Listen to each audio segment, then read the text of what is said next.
Okay, I believe it's recording now. Okay. All right, so just a little bit introduction for myself.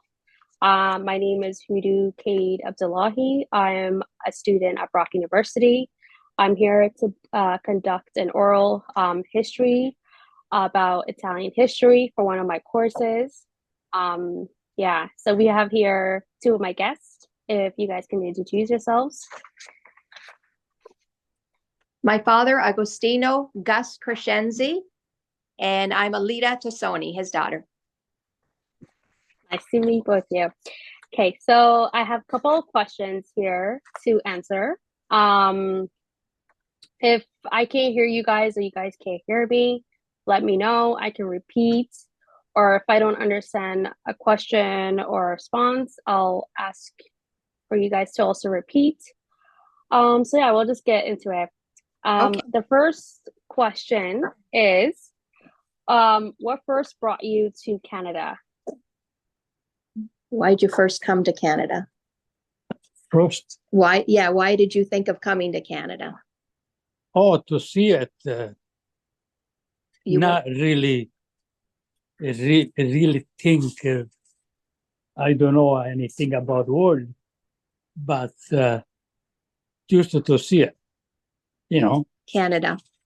in Did this country. Did you come if somebody invited you? No, no, You didn't come because somebody invited? No? no. I was engaged with this country. Sorry, what did he say? He was engaged to the country. Oh. Did you know anyone from Canada prior to coming here? Like any acquaintances or family? No, actually, I knew nobody before I came over here from the States. There was people I knew it, but in this country I never knew anybody. About Camilo and all that. No, they came after me. No, but did you know you knew them, right? Oh, they yeah. came after They came, you. I know, Okay, they came after him. Oh, after Yeah. him. Okay, He, so he knew people, but they came after him. Yeah, I was the first one. So you didn't know anyone when you came here? No, Not really. And then only those people that came after me. And what year? They left in 52. They left Italy and they came in Canada. I made them over here in the 60s. Okay. So it's still North America, but okay. Yeah. So where did you first arrive when you came to Canada, and what year was it? Where did you first arrive? Right here in Niagara Falls? Yeah, so from the airport in Toronto, I came in Niagara Falls. Okay. And what year? And what year was it? That was in 58. 1958. 1958. And so you said 57. Correct. 57? August 1957. August 1957. Okay. And as you said, you came through an airplane. So back in the day, did you apply for immigration and then you came here? Well, I applied way after, when before I was in Venezuela. Oh, you were in Venezuela. Yeah, I was in Venezuela, and from Venezuela I came over here in Canada. Oh, so you did like an immigration from there? Yes. Okay. When did you go to? Sorry. Yeah, so from Italy, he immigrated to Venezuela for how many years? 5 years. That was 5 years. 5 years. And then he wanted to come here. And then how long before you applied for immigration? He came. I called him to come and get married. Yeah.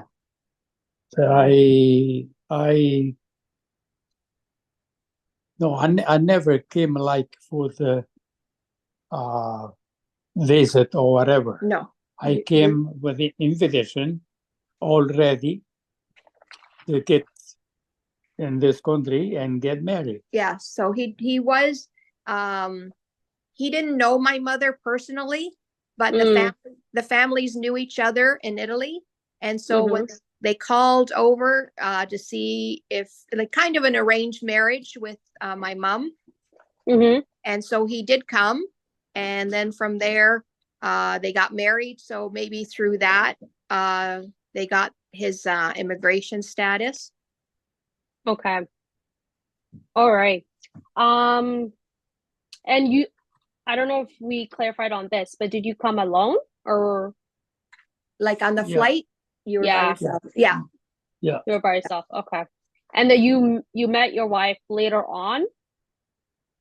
Well, I saw her before in Italy. Oh, in Italy. But I never talked to her because she was in college. A convent, or So she was in a convent. He knew her, but only from afar, really not even talking to her. And I knew their brothers. And he did know the brothers, her brothers. with my brother. Real close to one of her brothers. Yeah. Okay. How old were you when you immigrated to Canada? I was, what year was it? 57? 57. He's 90 now. Yeah. 1957 minus, I think he was what, 20? When I came in here, it was... were you 26, 27? No, 23. 23? 23. Yeah. It's okay. It was a while ago. Yes, we're talking too many high numbers to. Yes. From which part of Italy are you from? From where? In Italy? Yeah. Yes. Lazio, kind of central. That's in Veroli. What part of Italy, though? Like, is it? Near Rome. It's near Rome. Rome? Okay. Yeah, near Rome. About 40 minutes from Rome.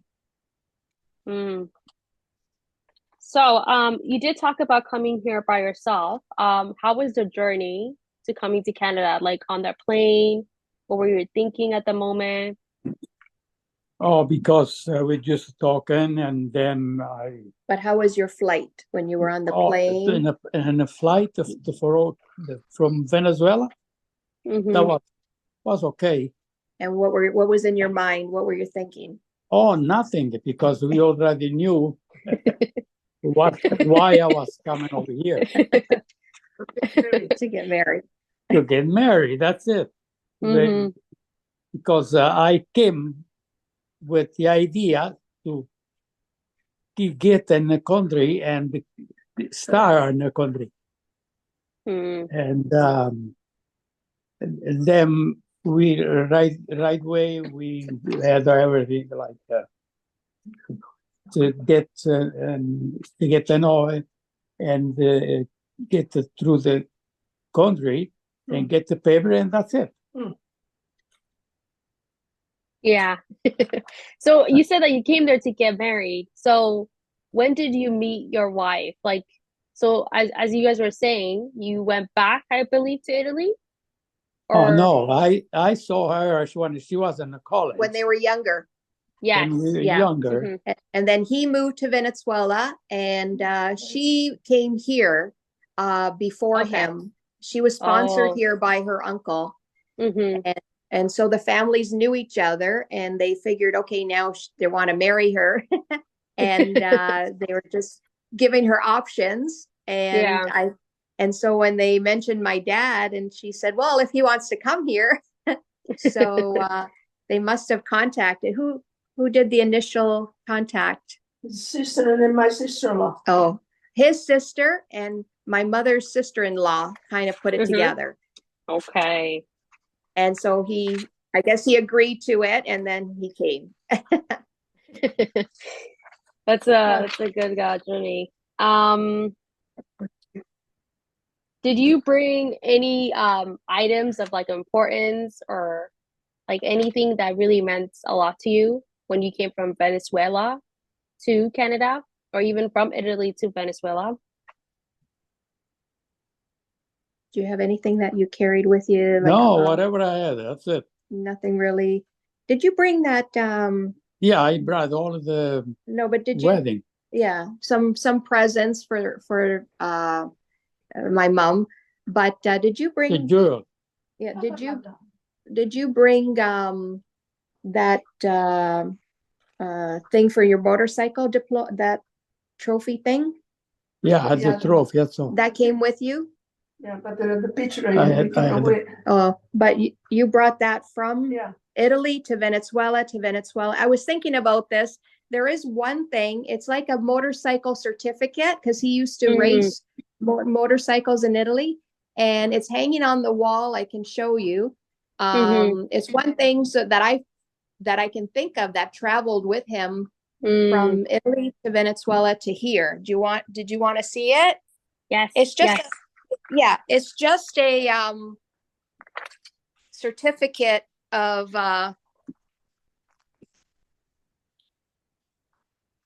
oh, she's got it here. How do I show you? Just put it in front of me. Yeah. Put the Or maybe a little bit light. Yeah. What's on the bottom one? The picture disappeared, but the thing is still there. Oh, wow. And that is his certification for his motorcycle? Yeah, that he raced. Wow. What did they give it to you for, Dad? The Lazio campaign. So Lazio Yeah. Campagna. It's like a circle of like a racetrack. Oh, okay. Like a competition, maybe? Yes. Is it Oh, okay, okay.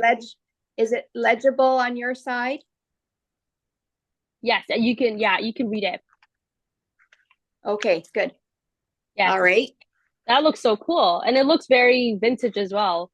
Yes, and I think the frame is probably I from was 18 years old. he was 18 years, Oh, wow. years old.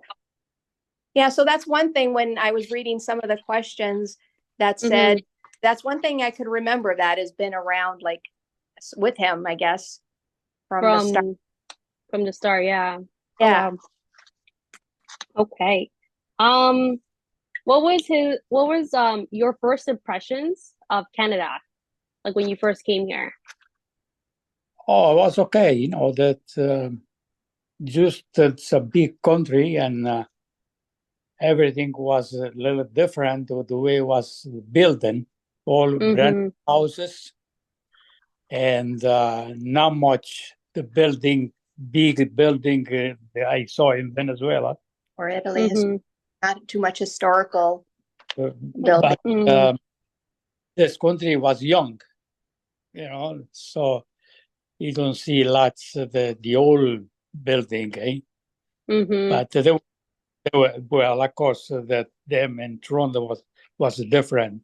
But around Niagara, only a few little buildings, and Niagara was young, and the construction they were just coming up. Actually, right now is really, really beautiful, and everything is over here. You don't have to go any place to live. This is nice. It's a nice place to live, like, eh? And everything over here, and actually you can live over here without to go any other place. So that's why I stood here for 50 years. That's a while. How do you think about the weather? Because I know in Italy it's warm, right? Not really. Italy was the same thing over here, like but we had the snow and sun. Like when you were younger, what did you do with this weather? Where did you go?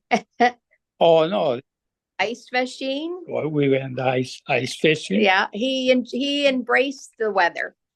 Yeah. I have another picture somewhere, but I don't think I could find that one. He's Uh, up north and he's standing, he's got it's winter time. He's got his shorts on and he's got this big chunk of ice holding the ice. Wow. And yeah. Oh, the winter was like fall, you know, very, very early fall to leave like, and we get ready, and for at least for a week, we used to go on this in North Bay. Oh, wow. Used to go every winter.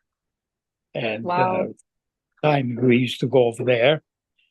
Well, actually, it's too old to do that. I'm 90.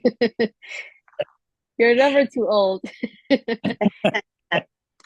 And of course, to go over there, though you had to wait for the snow and the ice and wait for the weather to freeze up. So that way we could go in with the snowmobile and all other stuff. Yeah, and cruise around. That's right. Wow. So you just jumped in with the weather. You didn't really like, I know something like, for example, like when I came to Canada, like the coldness was a lot, right? For some people. Yeah. Yeah. Yeah. It didn't really bother? No. Did it bother you? Oh no. No, not back. No, never bothered. You are made for here.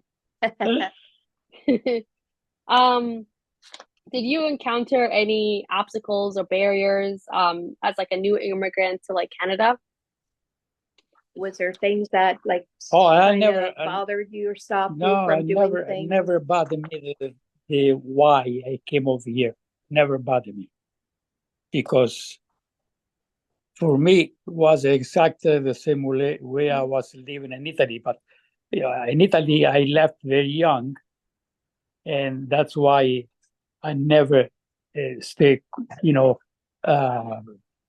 continually satisfied the way I was living, because right after the war, that was terrible. We had the war right next door. You know, the bomb used to exploded right, beside our house, and then Monte Cassino every night was bombarding, and they used to see the airplane fighting in the air. So that's why I the way I was living there, and I wish never see any other place. So that's why I was satisfied. But doesn't matter what I was going to live. And it was in Venezuela or in Canada. Canada was probably better than he had stayed there. Yeah. And when did sorry. I was just going to say, I guess the obstacles he probably weren't as bad, maybe. As like back to home country. When did the war start in Italy?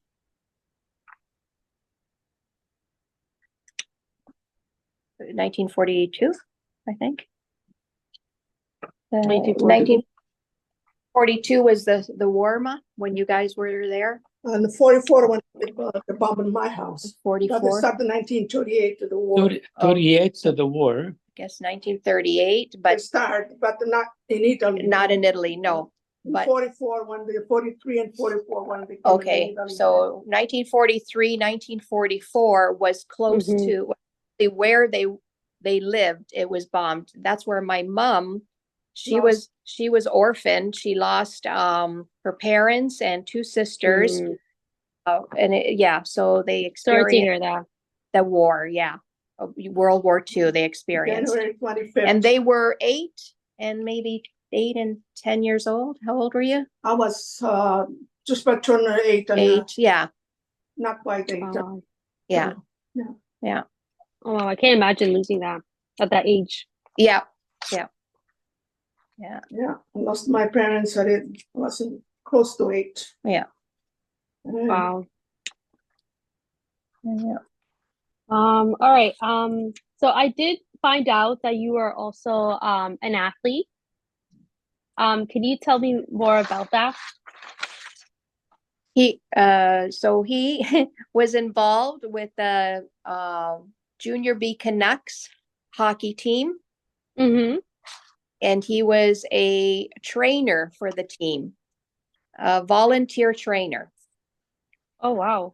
Yeah, he was always in fitness, but he never really, he loved bodybuilding, and he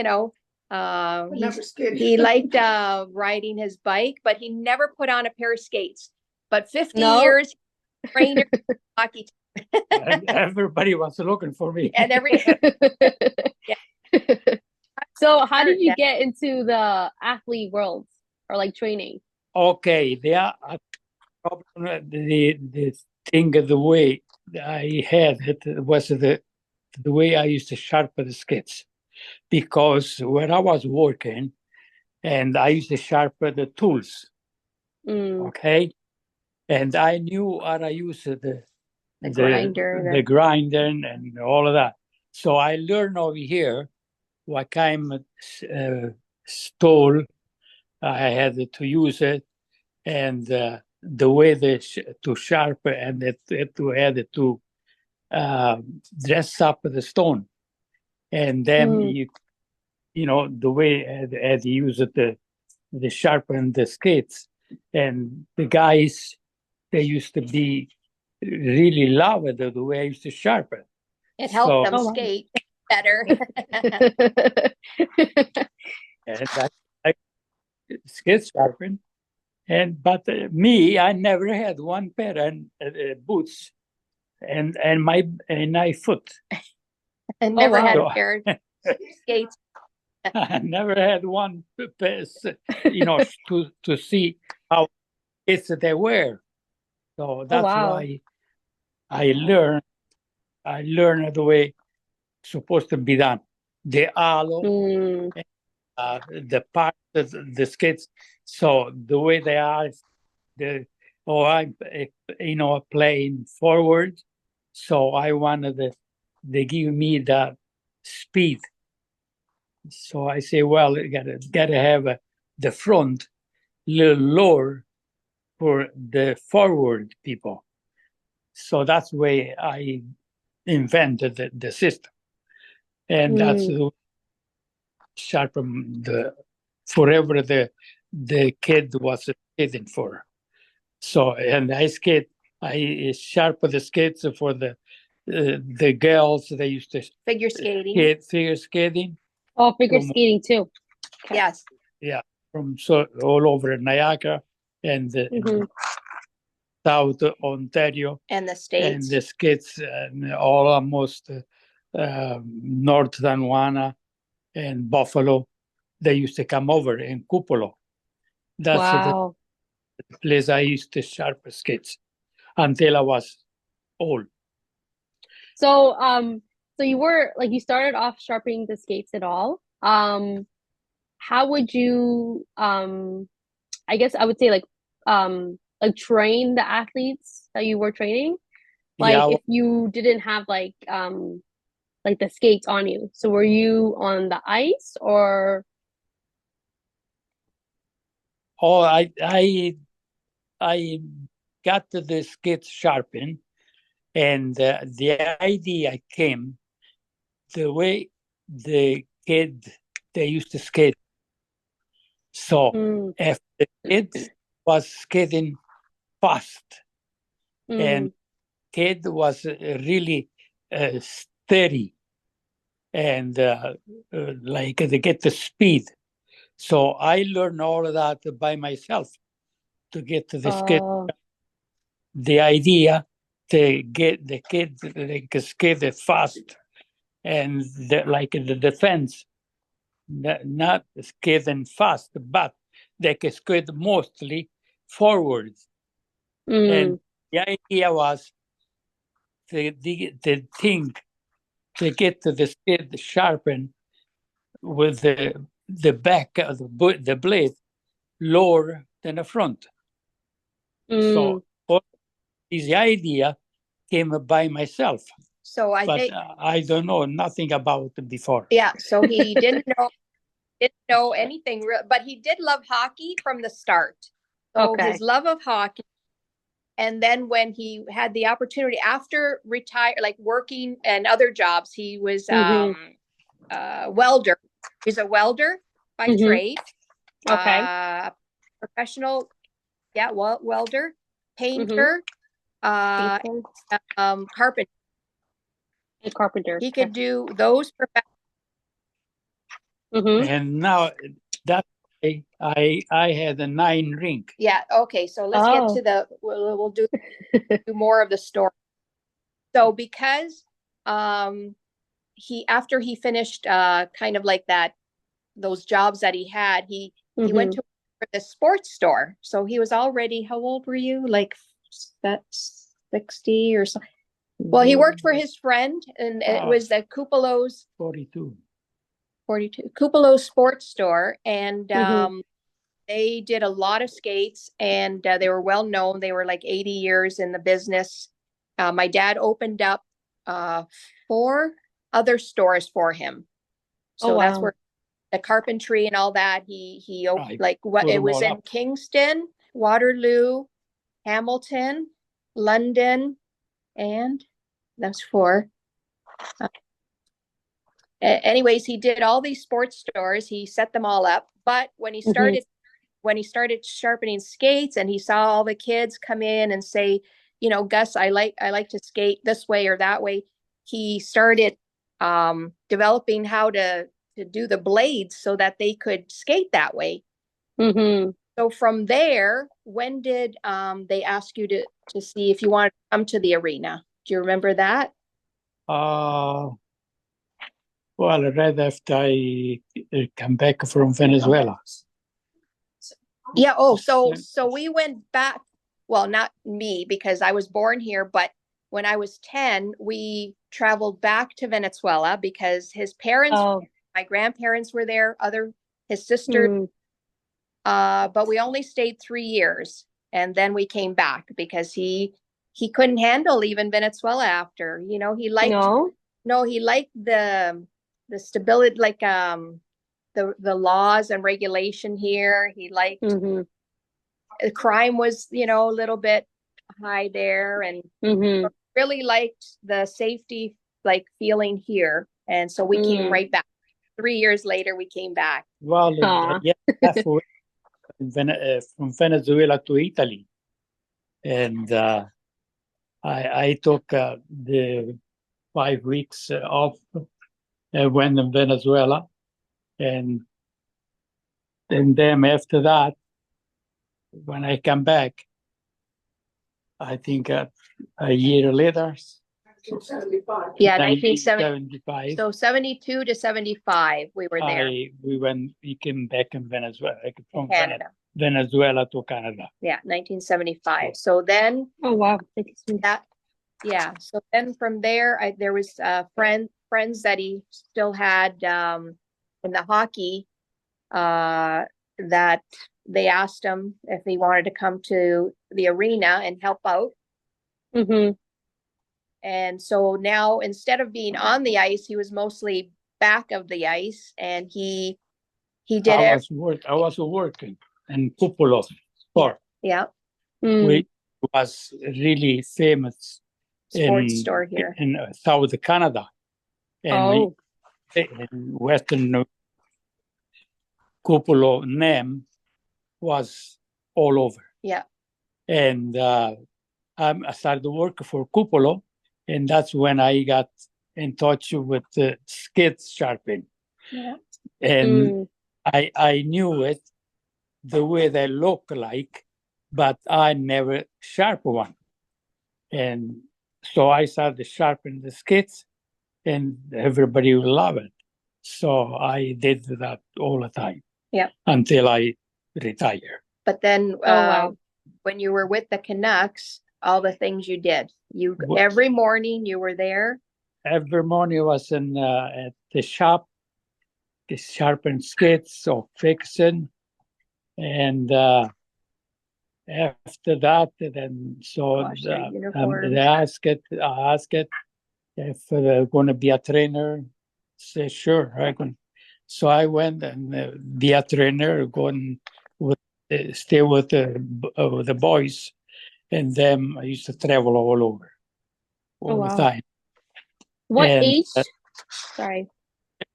In the 60, that was in 72, 70, 76, 70, 78. Was it? Yeah, from 70, when I come back from Venezuela, I started, so about 76 to, how long ago was it? Maybe you stopped when the new arena was built. So 76 to, do you remember, Ma? 2000 and 2000? Did we go to Italy and you were still there with them or no?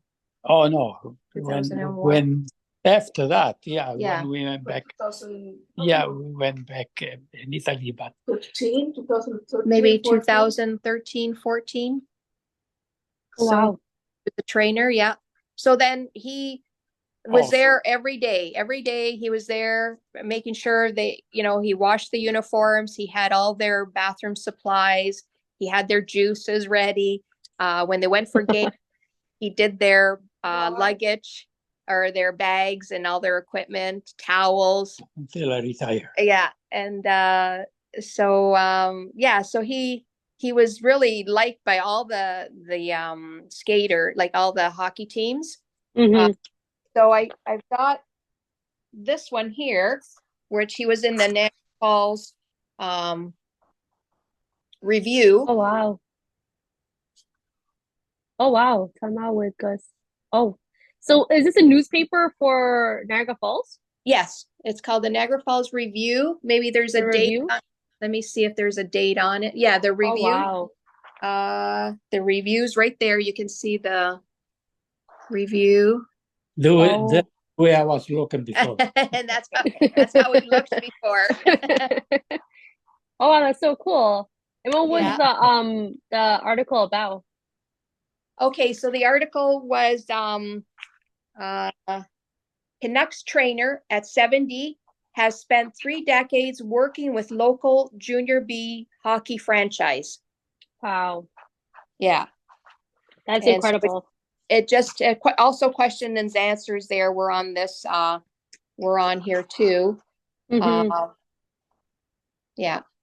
So that's really cool. Yeah. So that was one thing that, they acknowledged about him volunteering. But that's the way I look now. Here is 2005, 2006. Oh wow. Picture of the team. That's a big team. Yeah. Oh wow. The bigger one. And how long has he done the volunteering?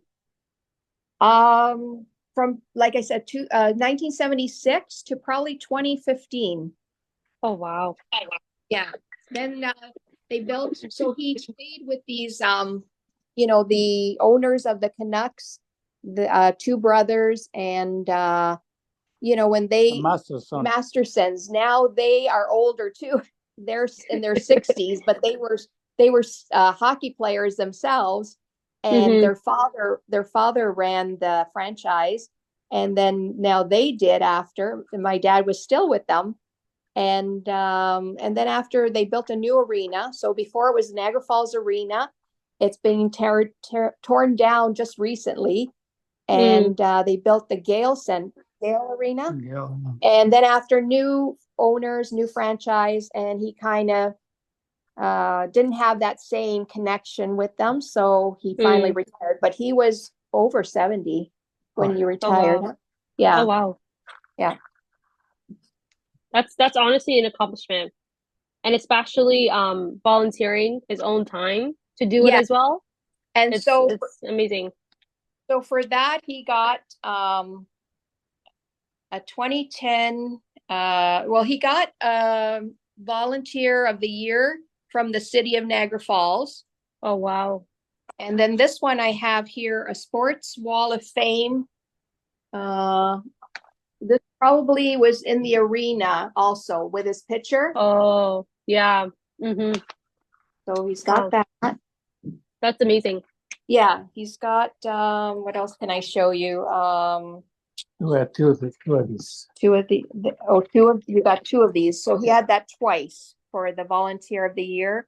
And the city does that and then gives you a little get together with other people too that have volunteered in the city. Here's one of the, the programs or official, program. I can show you that. So that was the logo of the Canucks hockey team. There's Kupalo. So Kupalo's no longer exists, but for 80 something years, it was really, really the biggest sports store around Ontario. Oh, wow. Yeah.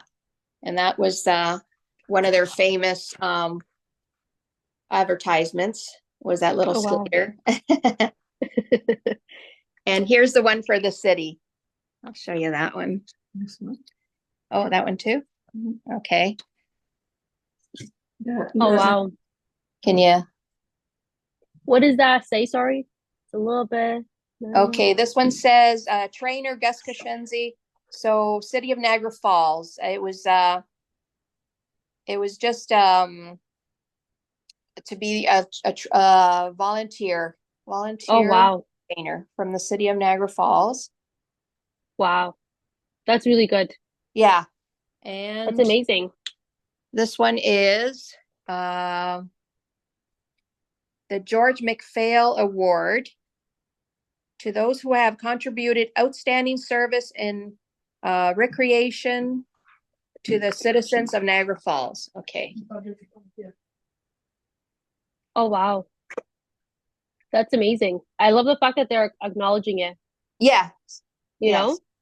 I love that. That's really cool. All right. So and this one yours, yeah. All right. Yes. Oh, and this one. This was celebrating 25 years of volunteer recognition, 2005. Oh, wow. He has a lot of like achievements, you know? There are like a lot of really achievements. Good. Yeah. I like that. Volunteer, never really got past that, let's say, but he a lot of people know him from those days of skating, and a lot of kids grow up skating. They might not be professional, but and they all went through Kupalos and had their skates sharpened by him, and they all remember him. There's girls that still with their figure skating always like either send a thank you or a letter or something. Wow, that's amazing. Yeah. That's honestly, that should be a written story on somewhere. Really I hope you get something good marks for this. Yes, I'm definitely gonna write a report about this. So I know you did this as a volunteer, but I would maybe ask, like, why did you do it? Why did you do it? You like the boat? You like the kids? You like? Because I like the sport, and who acting with the sport, like the young kids. They stay like in the arenas and learn something to act and to respect. That is what it's all about. Like, no, that is true. Yeah. I think that's what he always wanted to teach them something, but more of respect and more of appreciation for things, and he always, I think, stood up for that. Just be more how would you say, obey the law, be good to people. Yeah, that's really good. Okay. This is a little bit of like a deep question, but where is home for you and why? Where do you feel home is? We live in Niagara Falls all the time, like all since I came over here and this country, and we got married, and then we went back away, but we went back in Venezuela, and we spent 3 years over there, and we come back again on this country, and since then that's it. That's home. That's the end, I guess. That's amazing. You went somewhere and you basically stood there and, created a whole legacy for yourself and, left something behind, right? And did something out of your goodwill. Yeah. Yeah. That's amazing. Looking back on this experience, would you have done anything differently? No, not really. None of it different. The way I live now, that's the best way I ever lived. That's good. Yeah. Is there anything you guys would like further add? I think cut off on my end. Covered everything. Well, the big picture, that's all. Yeah. The trophy over there. Oh yeah. This is one more picture. So these are the brothers that. Oh yeah. And is that your trophy? For the Yeah, that was the one for the goalie no, that was not trophy for the with your name on it. The team. Oh, okay. So this was the two brothers and my dad with one of the trophies, but he does have a trophy in his name. That's the he's the gentleman in the middle. Sorry. Yes. Yeah. He's the one in the middle. Oh, and wow. the two brothers were with the franchise. They're bigger than me because they got the skates on. they're taller than him at the time because they had skates on. Oh, he looks so happy there. Yeah. They used to play hockey. One was a goalie, and the other one forward. So that's another thing. He does have a trophy. So this is for the Junior B Canucks, which is like where do they go all the way around Ontario? Yeah, what's it called? Like all Ontario. Whoever's in the Junior B division, there's a trophy which with his name on it for the goalie. So they'll give it to the goalie that did the best, for the year or and so his name is the Gus Crescenzi trophy. Oh wow. Yeah. That's amazing. Yeah, so for I think most of his time here, he did do a lot just for the hockey and that, and plus even just the things that he did on his own, like being the doing well in his craft, he knew very well carpentry and welding and just he could design or build anything and his imagination, he used to use things just to put come up with something he used broken hockey sticks and he can make a furniture or piece of something out of it, a chair or yeah. No, you know what? I was gonna ask that question next because if he was fixing the skate, scraping it, he would obviously be very good with his hands, right? So he would also build things and do other things with his hands, very talented. And unfortunately using his hands so much and having to hold steady and everything for years, that's one thing that is really suffering now is his hands. Oh yeah. And also the ring that he has here, he has 9 of them. Oh wow. For the times that the team has won.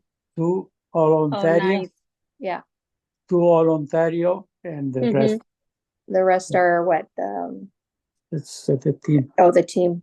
Canucks. The Canucks. Okay. Yeah, and now right now, he enjoys like the gardening, even though, like I said, his hands are he's suffering from a bit. He's done gardening ever since he retired. Oh wow. Yeah, and he does pretty well at that too. No, that's really good. I feel like anything with his hands, he can probably master it, you know? Yes, yep, that's how it was. Yeah. That's really cool. Yeah. I believe I've asked all the questions. Okay. Is there anything you guys would like to add? I think that's pretty good. Anything? Yeah, everything is good. Anything else you need to? I never fall down. Well, on the ice in the garden, but no, it was a pleasure doing this interview. Yeah, thank you. Learning about Agostino and his history and the immigration from Italy. Yep. I appreciate it and thank you for taking the time. Yeah, I was gonna say, I mean, because it's the Italian heritage, they always kept that. Like they always kept, okay, the garden would be one thing, right? The wine making, even though they don't do much of it now, wine making, sausage, all the traditions that they did grow up with in Italy, they did still do that. So that was part of the Italian, they're a member of Club Italia. They always had their picnics or functions there.